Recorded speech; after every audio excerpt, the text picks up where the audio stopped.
I'm sure that most of you are aware that we are trying to set a Guinness World Record today.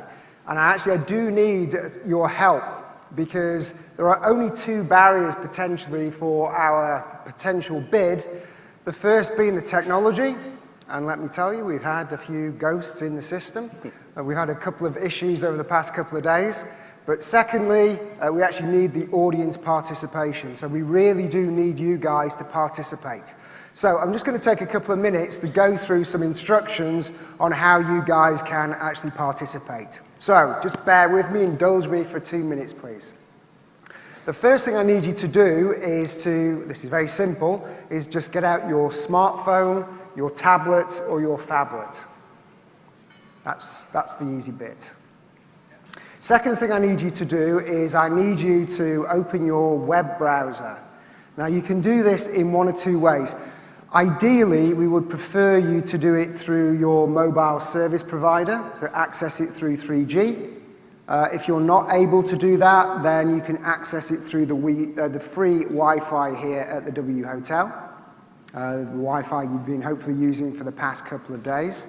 We have found that actually isn't quite so stable, so we would really prefer you to use your mobile service provider. Okay. Once you've done that, if you could visit the website in the box number 1 here, www.gwr.mobi. Okay, so that's not a .com, it's not an SG, it's gwr.mobi. Okay, the landing page will take you through, okay. The landing page should take you through to a box which says, I can't read that from here, unfortunately.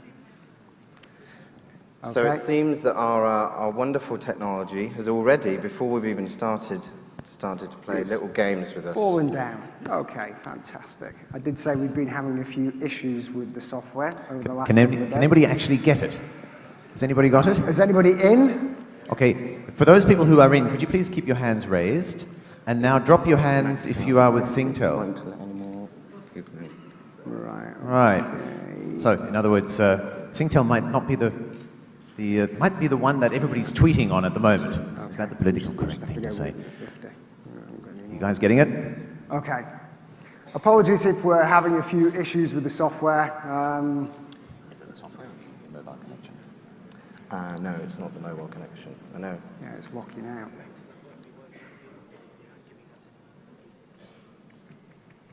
Okay. I think we're just going to have to go for it. Okay, well, apologies about this. We're just going to have to go with it as it is. I don't think we can spend any more time trying to fix the problem with the software.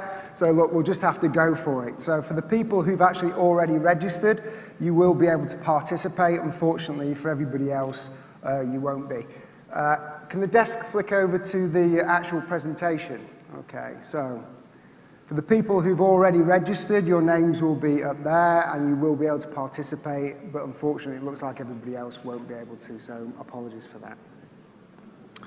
Okay. Is it moving on? Okay, so when we were first briefed by Charlie, we were briefed on the subject of mobility. And when Harry and I spoke about the subject of mobility, we felt that actually that could be summed up in 2 areas. One of which was accessibility, and the other one was interactivity. So what we wanted to do, originally, with this presentation, was get as many of you accessing the content via mobile and interacting with our presentation. So that was the original idea. Clearly that's not going to happen now, after all. Okay. Oh, don't you just love it when technology doesn't work? And the nucleus of that idea was built around getting a Guinness World Record. So we've actually got Blythe Fitzwilliam here, who's the adjudicator for Guinness World Records, and he'll be able to talk you through some of the background on the actual bid. Great. Can you hear me? Can you hear me? That's good. Well, it's a pleasure to be here at the Festival of Media today, representing Guinness World Records. Today's attempt that everyone is going for is for the largest interactive mobile presentation. And as Harry and Steve kind of introduced, is it needs everyone in the audience here to kind of participate and kind of get interactive with. Now, because it requires your interaction, I have a few guidelines that I just want to go through to make sure everyone knows exactly what you need to do and so help us achieve the record. So you should have already registered through a mobile device, so it has to be through a tablet or a mobile, and so if anyone has a laptop, I would ask that you could just put those away for the next few minutes. Only participants who are here for the entire presentation, so if you could refrain from maybe rushing off to take an urgent call as well so that we can count you as a participant. And the final point is just you have to interact with all the questions that they ask. So without further ado, I give you good luck, and I'll pass back to Harry and Steve. Okay, I think we're going to need a bit more than luck, unfortunately, but there you go. Okay, so we'd purposely chosen this software because it was very simple and intuitive, and we'd kind of done that because we recognise there's a few older, maybe less tech-savvy people in the audience who might not be able to participate otherwise. And also, just before I hand over to Harry, Charlie, I really do think you should change your LinkedIn profile picture pretty soon. So today's presentation is broken down into 4 different sections, starting with generation screen, followed by the convertibles, then smart business, and mobile gaming. Nothing works. To make it a little bit more interesting, there are prizes for every question that you participate in. It is fastest finger first, and Google were kind enough to give us 3 Nexus 7 tablets. Rovio have given us a number of large stuffed birds, and my company, Amobi, are going to be giving away a $20,000 mobile ad campaign. So very exciting. For those of you who are participating in the quiz, which is somewhat smaller than we had originally hoped, you will see, maybe you can gather around, and if you press the button at the same time, we can still get it. Once you've selected your answer, you won't be able to change it, and then we'll go through the results throughout the presentation. So again, this is a little irrelevant now. This is how you would have done it if it hadn't have ballsed up. So there is a guy at the back of the room, James. He's very, very excited to make this noise. So James, if you can start the official record. Okay, where's the click? It doesn't work. And the clicker's not working as well. Awesome. Okay, so the first topic that we're going to talk about briefly today is Gen S. So what does the S stand for in Gen S? Now this is a phrase that we've been using within Omnicom for around about a year or so, and refers to the generation of 3 to 5-year-olds who've been brought up with the touchscreen technology of today. This is a generation that's no longer going to be using the mouse and is no longer going to be using a keyboard. This is a generation that's going to learn how to touch and to swipe as opposed to click and to drag. So to illustrate that, we've actually got a video that we've downloaded from YouTube, which shows a young child who's obviously used to that digital touchscreen actually interacting with the analog world.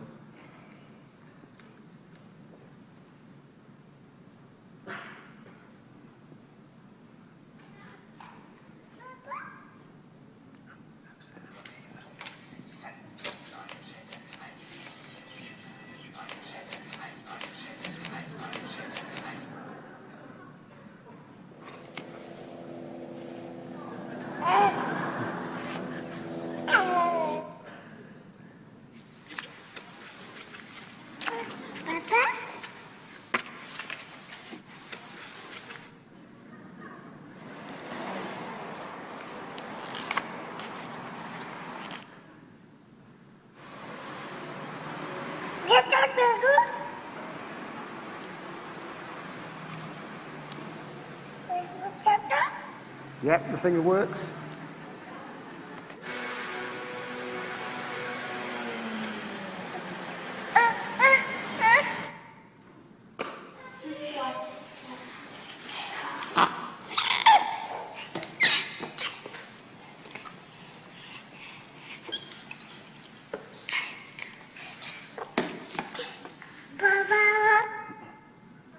Okay, and I'm sure any of you that has young children, and I have, and experienced that for themselves, you'll empathize with that. Okay, we can skip this chart because this was your last opportunity to interact if the software had worked, so we'll just move on from that. But for the people who have been able to enter into the software, this is the opportunity to win our first prize and be a participant in our Guinness World Record attempt. So the question is just about to come up, hopefully on your screens for the people who've actually registered.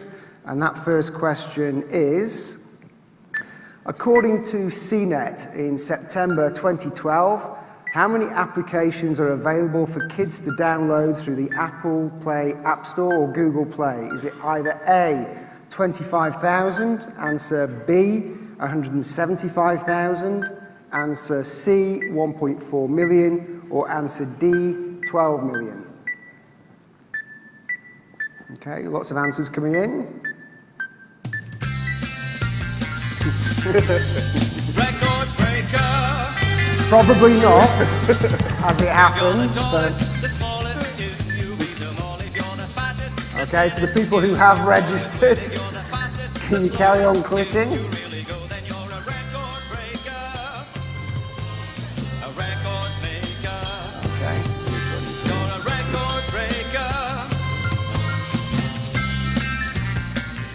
Okay, it's going to lock out in about 30 seconds.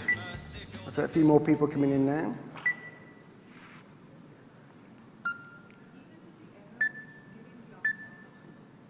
If you just press the option. Okay, you can still participate then, it probably just won't record you on the analytics. If anybody wants to try and log in again, then obviously you can do. Hopefully the software will start working.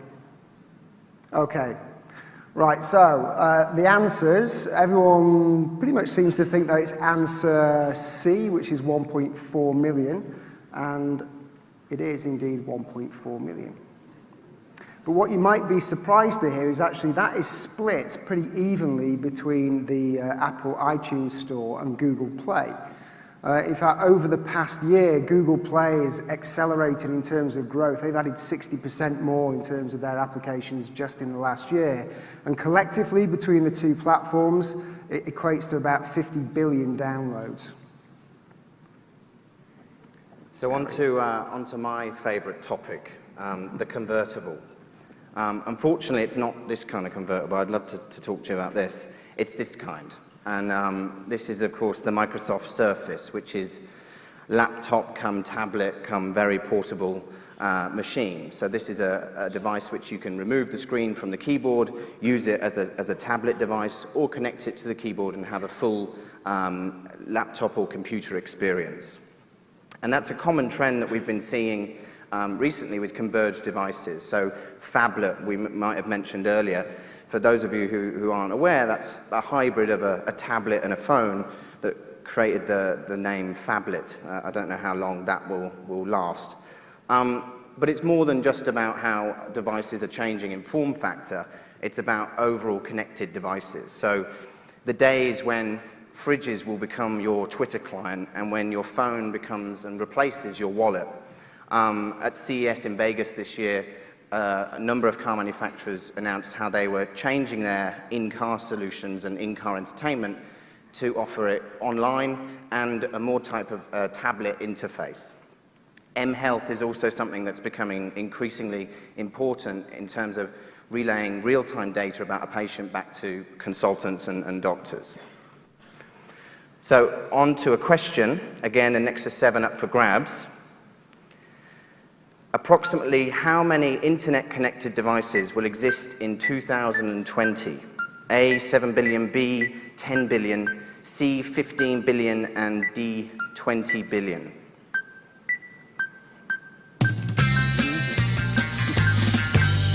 Record breaker. If you're the tallest, the smallest, if you beat them all, if you're the fattest, the thinnest, if you always win, if you're the fastest, the slowest, if you really go, then you're a record breaker, a record maker, you're a record breaker, Okay. If you're the best, the worst, longest immersed. If you're the base, the ace, furthest in space. If you can score more than ever before, then you're a record breaker. You're a record maker. You're a record So that's breaker. about all the questions coming in. So let's have a look at the results. So a bit of a split pack here, slightly more going for 15 billion. In fact, the answer by 2020, there'll be 20 billion internet-connected devices. So who knows what will be connected? Toasters, cutlery, who knows? Another question in this section, actually, and there's a very large bird somewhere in the audience, but it's an angry bird. And here's the question for this.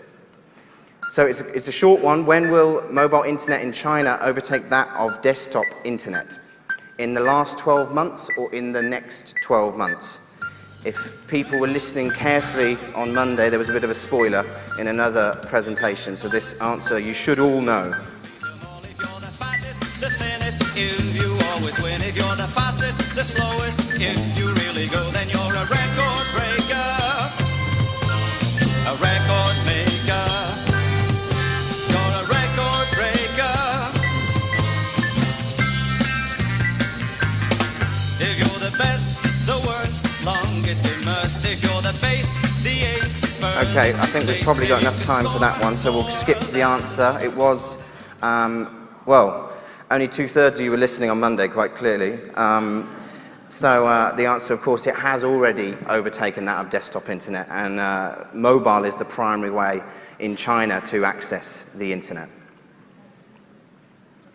Okay, so moving on to the penultimate topic, which is smart business.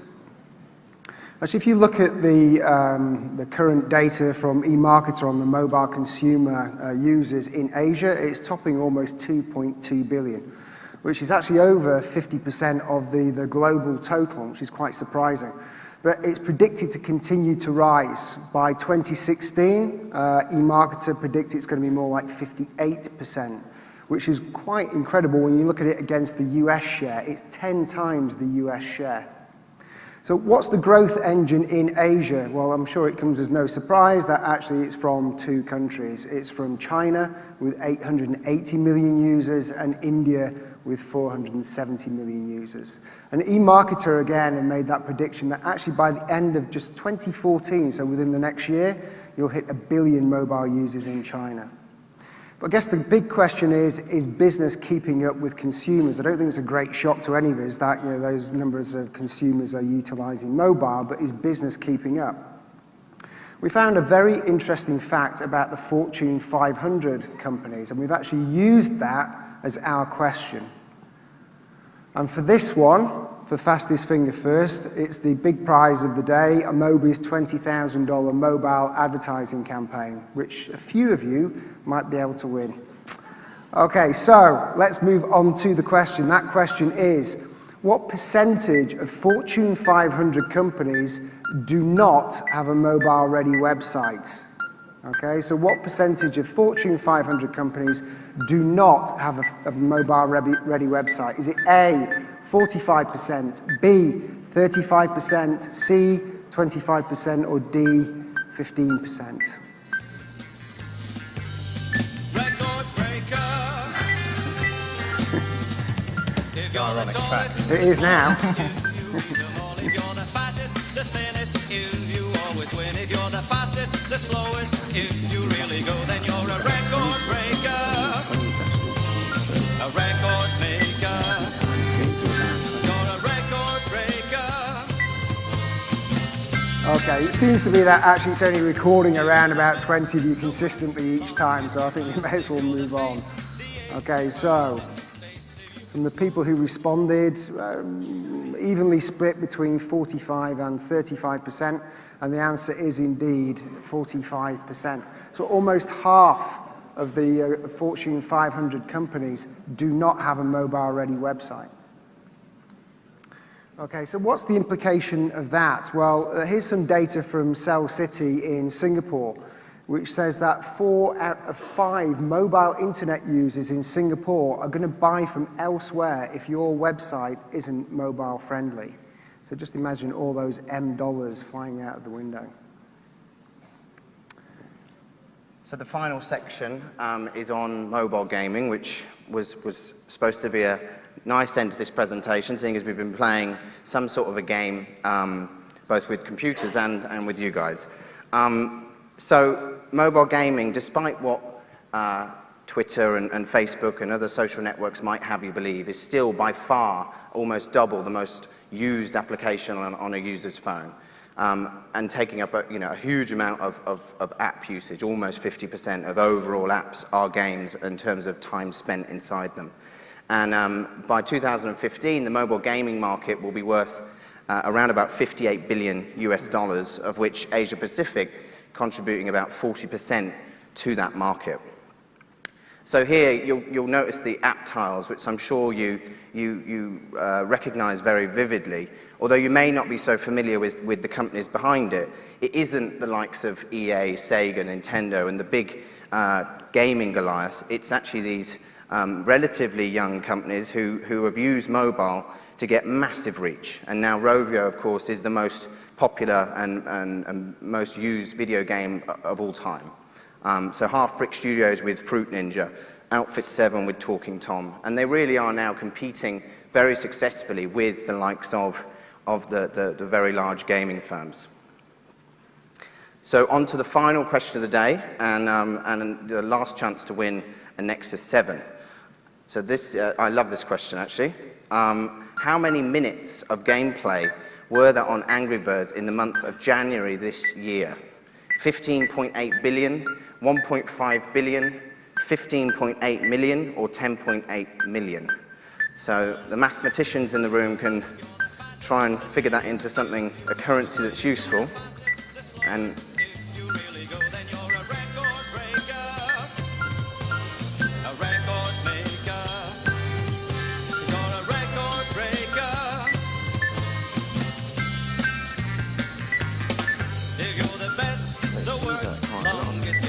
if you're the base, the ace, furthest in space, if you can score more than ever before, then you're a record breaker. You're a record maker. okay, You're a record breaker. that's about everyone. So, oh, there's a couple of stragglers. So let's take a look at the results. So the majority, half of you going for 15.8 billion, and then in next place, 1.5 billion minutes of gameplay in January. The number is in fact 15.8 billion minutes, which doesn't really mean much until I flip to the next side.